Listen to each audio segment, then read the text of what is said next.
বাংলাদেশ জামায়াতে ইসলামীর আমির ডাক্তার শফিকুর রহমান বলেছেন, ২৪-এর শহীদরা বৈষম্যহীন ও মানবিক বাংলাদেশ চেয়েছিল।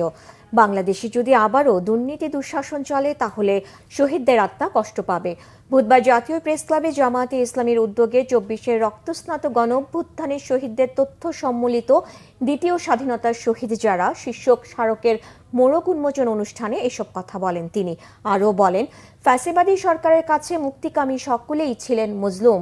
২৪-এর শহীদ ও আহত পরিবারগুলোর হতাশা কিছুটা দূর করতে অসম্পূর্ণ রেখে এই শহীদ স্মরণিকা প্রকাশ করা হয়েছে বলে উল্লেখ করে জামায়াতের আমির বৈষম্য, দুর্নীতি ও দুঃশাসন মুক্ত বাংলাদেশ বিনির্মাণে সকলের মধ্যে জুলাই বিপ্লবের চেতনা সমুন্নত রাখার আহ্বানও জানান। দেশ আমাদের সকলের, যে কথাটা আমরা সবসময় বলে আসি, কিন্তু দেশের পাহারাদারি করার দায়িত্ব নির্বিশেষে সকল নাগরিকের।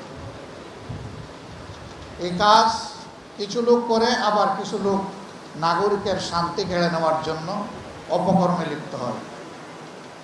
অপকর্ম যারা করে তারা এটাকে পেশা হিসাবে বিবেচনা করে।